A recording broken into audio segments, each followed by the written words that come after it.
4 AM today TV, नए भारत का नया नजरिया। इस वक्त एक ऐसा मुद्दा चर्चा का विषय बना हुआ है जिसने देश की राजनीति को पूरी तरह गर्म कर दिया है। पश्चिम बंगाल चुनाव के नतीजों के बाद अब विपक्ष के बड़े नेता लगातार चुनाव प्रक्रिया, सरकारी एजेंसियों और लोकतंत्र की स्थिति पर सवाल उठा रहे हैं। और अब कांग्रेस नेता पवन खेड़ा के बयान ने इस पूरे विवाद को और बड़ा बना दिया है। इस वक्त की बड़ी खबर आ रही है पश्चिम बंगाल से, जहां चुनाव परिणाम आने के बाद विपक्ष एकजुट होकर केंद्र सरकार पर निशाना साध रहा है। कांग्रेस नेता पवन खेड़ा ने कहा है कि देश एक भयानक दौर से गुजर रहा है, जहां लोकतंत्र को हाईजैक करने की कोशिश की जा रही है। उनके इस बयान के बाद राजनीतिक हलचल और तेज हो गई है। दरअसल पश्चिम बंगाल चुनाव परिणामों के बाद लगातार विपक्षी दल सवाल उठा रहे हैं। सबसे पहले राष्ट्रीय जनता दल के नेता तेजस्वी यादव ने बयान दिया। तेजस्वी यादव ने कहा कि उन्हें ऐसे नतीजों की उम्मीद नहीं थी। उन्होंने आरोप लगाया कि जब पूरा सिस्टम और मशीनरी एक तरफ हो जाए तो निष्पक्ष मुकाबला संभव नहीं रह जाता। तेजस्वी यादव ने यहां तक कह दिया कि अगर अंपायर ही बेईमान हो जाए तो फिर खेल कैसे निष्पक्ष होगा। कि तंत्र मंत्र षड्यंत्र का भी जो है उजागर जल्दी होने वाला है, लेकिन बंगाल हो, ये हम लोगों को एहसास ही नहीं हो रहा था कि इस प्रकार का रिजल्ट आएगा। लेकिन बीजेपी है, पूरा सिस्टम और मशीनरी इनके हाथ में है। और जहां तक इलेक्शन कमीशन की बात की जाए तो आप जानते हैं जब अंपायर ही बेईमान हो तो क्या किया जा सकता है। फिर भी हम लोगों की जो विचारधारा है, हार जीत ज्यादा फर्क मायने नहीं रखता है।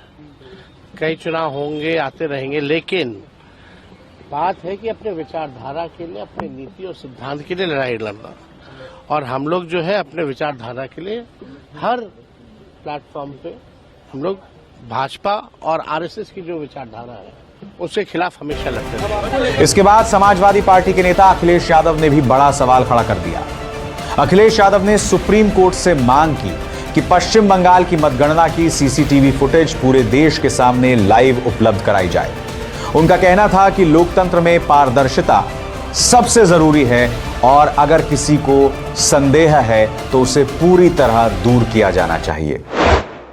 हमारी मांग है, ये जानकारी के साथ साथ मांग है हमारी कि सुप्रीम कोर्ट तत्काल संज्ञान ले और बंगाल की मतगणना की सीसीटीवी पूरे देश के सामने लाइव उपलब्ध कराई जाए। हमारी मांग है सुप्रीम कोर्ट से तत्काल संज्ञान ले और बंगाल की मतगणना की सीसीटीवी पूरे देश के सामने लाइव उपलब्ध कराई जाए। फिर आम आदमी पार्टी के सांसद संजय सिंह ने बेहद तीखा हमला बोला। संजय सिंह ने कहा कि ईडी, सीबीआई, चुनाव आयोग, 2.5 लाख केंद्रीय सुरक्षा बल, बड़े अधिकारियों को हटाना और लाखों मतदाताओं को मताधिकार से वंचित रखने जैसे आरोप बेहद गंभीर हैं। उन्होंने सवाल उठाया कि अगर इतनी बड़ी सरकारी मशीनरी के इस्तेमाल के बाद जीत का जश्न मनाया जाए तो फिर लोकतंत्र और तानाशाही में फर्क क्या रह जाता है। बंगाल में जो कुछ हुआ, आज उसको लेकर टीवी चैनल पे जश्न मनाया जाएगा, गोदी मीडिया बड़ी बड़ी बातें करेगा, तमाम उपलब्धियां गिनाएगा मोदी जी की और अमित शाह जी की और भारतीय जनता पार्टी की नीति की, रणनीति की, बहुत सारी बातें होंगी। लेकिन क्या यह वास्तव में लोकतंत्र की जीत है? क्या यह जनता के फैसले की जीत है? क्या आज इस चुनाव परिणाम के पीछे का जो सच है वो इस देश के लोगों को भूल जाना चाहिए और सिर्फ बीजेपी का गुणगान करना चाहिए? मुझे लगता है नहीं। सारी चीजों का मूल्यांकन होना चाहिए। किस तरह से बंगाल के चुनाव को चुनाव आयोग ने प्रभावित किया, किस तरीके से एसआईआर के जरिए जनता के वोट को लूटा गया। आज पता यह चल रहा है कि 3 से 4 लाख वोटों का अंतर है बीजेपी और टीएमसी के बीच में। यह पता चल रहा है कि 2% वोटों का अंतर है टीएमसी और बीजेपी के बीच में। हो सकता है उससे भी ज्यादा हो जाए, 2-4% हो जाए अंतिम परिणाम आने तक। लेकिन क्या यह 2-4% का जो डिफरेंस है, यह सही है ये वास्तव में बीजेपी का चुनाव जीतने का आधार है? क्या सचमुच में इस अंतर के साथ बीजेपी चुनाव जीत सकती थी? नहीं। 3 से 4 लाख वोट का अंतर है, लेकिन 27 लाख वोट लोगों को डालने नहीं दिए गए। और इस काम में माननीय सर्वोच्च न्यायालय का भी फैसला आने में विलंब हुआ, और सर्वोच्च न्यायालय का फैसला तो सब लोग सुन के हैरान थे कि अगली बार वोट दे देना। अगर आज वो 27 लाख वोट, 27 लाख मतदाता अपना मतदान करने से वंचित नहीं रहे होते, तो क्या आपको बीजेपी की इतनी बड़ी जीत देखने को मिलती? नहीं मिलती। एक अलग तरह का परिणाम आज इस देश के सामने होता। और आज जो बीजेपी जश्न मनाने का काम करेगी, गोदी मीडिया जश्न मनाने का काम करेगी, ज्ञानेश कुमार जश्न मनाने का काम करेंगे, वो नहीं हो पाता। लेकिन दुर्भाग्य से एसआईआर के जरिए लाखों मतदाता, 27 लाख मतदाताओं को वोट के अधिकार से वंचित कर दिया गया। तो ये जो बंगाल की जीत है भारतीय जनता पार्टी की, दरअसल ये लूट तंत्र की जीत है, लोकतंत्र की जीत नहीं है। कितनी गंदी भाषा का प्रयोग किया गया चुनाव में, प्रधानमंत्री के द्वारा, गृह मंत्री के द्वारा, बीजेपी के नेताओं के द्वारा। चलिए, वो चुनाव का एक पक्ष है। किस तरह से वहां पे केंद्रीय सुरक्षा बलों का इस्तेमाल किया गया, लगभग 2.5 लाख सुरक्षा बलों का वहां पर इन्फोर्समेंट किया गया, डिप्लॉयमेंट किया गया। 2.5 लाख सुरक्षा बल लगाए गए। कल्पना कीजिए, अमेरिका ईरान से लड़ने के लिए 50,000 सैनिकों का इस्तेमाल करता है, और भारत की मोदी जी की सरकार ममता बनर्जी से लड़ने के लिए 2.5 लाख सैनिकों का इस्तेमाल करती है। इतनी बड़ी दुश्मनी ये निभाई जा रही है। फिर इस चुनाव में यह भी प्रश्न उठता है कि किस तरह से विपक्ष के जो नेता थे, कांग्रेस पार्टी जो थी, राहुल गांधी जो थे, वो जाके वहां पे ममता बनर्जी को ही टारगेट कर रहे थे। 3 से 4% वोट उन लोगों ने भी काटा। वो एक अलग प्रकार का सवाल है। लेकिन इसमें आज टीएमसी की हार हो गई, ममता बनर्जी की हार हो गई और लोकतंत्र की जीत हो गई, ऐसा नहीं है।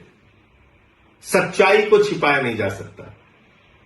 ये एसआईआर के घपले की जीत है, ये ज्ञानेश कुमार के घोटाले की जीत है, ये मोदी अमित शाह के द्वारा केंद्रीय सुरक्षा बलों के बेजा इस्तेमाल की जीत है, ये मोदी अमित शाह के इशारे पर चुनाव आयोग एजेंट बन के बीजेपी का जिस तरह से काम कर रहा था, और वहां पर सरकारी अधिकारी, चाहे चीफ सेक्रेटरी हो, डीजीपी हो, तमाम जिलों के अधिकारी हो, एसपी हो, डीएम हो, जिस तरह से उनको हटाया गया, ये उसकी जीत है।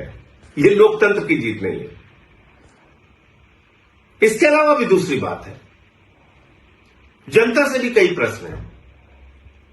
अब जैसे दिल्ली का चुनाव हुआ, दिल्ली के चुनाव में आम आदमी पार्टी ने जो वादे किए पूरा किया, उससे ज्यादा काम करके दिखाया। लेकिन अगर आपको प्रधानमंत्री के 2,500 देने के झूठे वादे पर यकीन था, तो इसमें गलती आम आदमी पार्टी और केजरीवाल की नहीं थी। आज अगर बंगाल के चुनाव में, पंजाब के चुनाव में या दूसरे राज्यों के चुनाव में भारतीय जनता पार्टी जाती है, झूठे वादे करती है, उत्तर प्रदेश के चुनाव में, और उसका मूल्यांकन किए बगैर अगर आप उसको वोट करते हैं, तो इसमें उन पार्टियों की गलती नहीं है। हमको भी अपने बारे में सोचना पड़ेगा। पंजाब में हमारी सरकार ने जो वादा किया उससे ज्यादा काम किया, दिल्ली में हमने जो वादा किया उससे ज्यादा काम किया, लेकिन मोदी जी झालमुड़ी खा के चुनाव जीत रहे हैं, झूठे वादे करके चुनाव जीत रहे, कह रहे 3,000 रुपए देंगे। दिल्ली में महिलाओं को 2,500 नहीं दिया, बंगाल में जाके कह रहे 3,000 रुपए देंगे। उनकी नफरत की राजनीति पे अगर आपको गुस्सा नहीं आता, अगर 993 रुपए सिलेंडर का दाम बढ़ जाता है उस पर गुस्सा नहीं आता, चुनाव ठीक खत्म होता है उसके तुरंत बाद। और हम लोग कह रहे थे कि निश्चित रूप से गैस के दाम बढ़ेंगे। 261 रुपए 5 किलो के सिलेंडर का दाम बढ़ गया। अब पेट्रोल डीजल के भी दाम बढ़ेंगे। लेकिन अगर इन सब बातों से जनता को कोई फर्क नहीं पड़ता तो भारतीय जनता पार्टी को क्यों फर्क पड़ेगा? मोदी अमित शाह को क्यों फर्क पड़ेगा? वो तो अपना ये लूट तंत्र का खेल चलाएंगे और जैसे चाहेंगे देश में महंगाई बढ़ाएंगे, जैसे चाहेंगे पूंजीपतियों को बढ़ावा देंगे, जैसे चाहेंगे सरकारी तंत्र का दुरुपयोग करेंगे, जो उन्होंने बंगाल में किया। ईडी का दुरुपयोग किया, सीबीआई का दुरुपयोग किया, चुनाव आयोग का दुरुपयोग किया, हजारों करोड़ रुपए पानी की तरह बहाए, अधिकारियों की ट्रांसफर पोस्टिंग सस्पेंशन किया, 2.5 लाख वहां पे केंद्रीय सुरक्षा बल लगाए, चुनाव का माहौल बिगाड़ा। जो कुछ भी वो कर सकते थे उन्होंने किया और बंगाल में बीजेपी आज चुनाव जीत गई। लेकिन याद रखिएगा, उड़ीसा की हालत अभी आपने देखा होगा, जीतू मुंडा की तस्वीर देखी होगी, किस तरह से वो अपने बहन के कंकाल को अपने कंधे पे लेके डबल इंजन की सरकार में बैंक जाते हैं 20,000 रुपए पाने के लिए। बंगाल में भी अभी आ गए। जो नफरत की राजनीति पूरे देश में बीजेपी कर रही है, अब उसकी शुरुआत बंगाल में भी होगी। बिहार में भी इन्होंने नीतीश कुमार जी को हटा दिया, वहां सम्राट चौधरी आ गए, वहां भी अब वही सब खेल होगा। इन सब के पीछे आपके मुद्दे कहां हैं? देश कहां खड़ा है? अगर आपको इस बात पे गुस्सा नहीं आता कि ट्रंप भारत के प्रधानमंत्री को हर दिन अपमानित करता है, भारत को अपमानित करता है, भारत को नरक कहता है, लेकिन प्रधानमंत्री कुछ नहीं बोलते, अगर आपको इस बात पे भी गुस्सा नहीं आता कि देश का एक हिस्सा मणिपुर जल रहा है और प्रधानमंत्री खामोश है, पड़ोसी राज्यों से भारत के प्रधानमंत्री के रिश्ते अच्छे नहीं है, महंगाई देश में चरम पर है, बेरोजगारी चरम पर है, किसानों की आमदनी दोगुना करने की बात पूरी तरीके से झूठी साबित हुई, काला धन लाने की बात झूठी साबित हुई। और अगर आपको इन सारी बातों पे गुस्सा नहीं आता और राज्य दर राज्य इस तरह से लोकतंत्र को लूट तंत्र में बदलकर चुनाव जीतने का बीजेपी का अभियान जारी रहेगा और हम और आप खामोश बैठे रहेंगे, तो याद रखिएगा, बीजेपी तो अपना रास्ता तय कर रही है, लेकिन लोकतंत्र का इतिहास जब लिखा जाएगा तो उसमें हमको भी कभी माफ नहीं किया जाएगा। जय हिंद। अब कांग्रेस नेता पवन खेड़ा के बयान ने इस पूरे मुद्दे को और ज्यादा गंभीर बना दिया है। पवन खेड़ा ने कहा कि देश में लोकतंत्र को कमजोर करने की कोशिश हो रही है। विपक्षी दलों का आरोप है कि चुनाव प्रक्रिया के दौरान कई ऐसे फैसले लिए गए जिनसे निष्पक्षता पर सवाल उठे। जिस दौर से हम लोग, हमारा देश, हमारा लोकतंत्र आज गुजर रहा है और जो एक भयानक खेल चल रहा है, पूरे लोकतंत्र को कैप्चर करने का, हाईजैक करने का, उस खेल को हमारे नेता राहुल गांधी जी, खरगे साहब, वेणुगोपाल जी, प्रियंका जी, जयराम रमेश जी, तमाम नेता हमारे, हम सब बार बार आपके सामने लेकर आते हैं। और इसलिए नहीं लाते कि साहब कुछ राज्यों में हम जीते, कुछ राज्यों में हम हारे, लगातार ये सवाल भी आते हैं, उस पर भी जवाब दूंगा मैं आपको।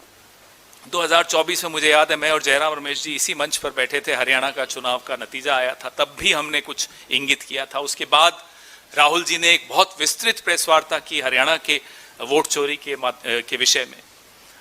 कर्नाटका के अलंग, जहां 6015 वोट का हेरफेर कैसा हुआ था, वो आप सबके सामने रखा। महाराष्ट्र में 5 महीने के अंतराल में 40 लाख कैसे नए वोट इंसर्ट कर दिए गए, लिस्ट में डाल दिए गए, वो हमने आप सबके सामने रखा। ऐसे अनेक उदाहरण आपके सामने रखे।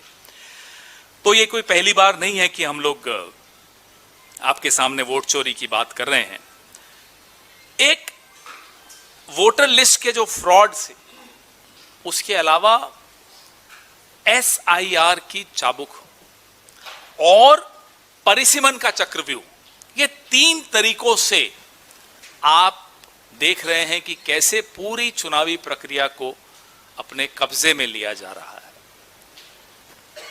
ये इस देश में और हमारे जैसे लोकतंत्र के इतिहास में, अगल बगल के देशों का मैं नहीं उदाहरण लेना चाहता, मैं नहीं चाहता भारत की तुलना हमारे अड़ोस पड़ोस के देशों से करूं, लेकिन यह कहीं देखने को नहीं मिलता जहां भी एक परिपक्व और स्वस्थ लोकतंत्र है। हमारे देश में एक परिपक्व और स्वस्थ लोकतंत्र रहा है, उसमें इस तरह का तीन तरफा हमला, मुझे लगता है, हम सबको लगता है कि जो लोकसभा के परिणाम थे, जिसमें एक माइनॉरिटी सरकार चलाने पर नरेंद्र मोदी जी को विवश कर दिया, उसके बाद एक षड्यंत्र रचा गया कि कैसे चुनावी सिस्टम को पूरी तरह से ध्वस्त कर दिया जाए।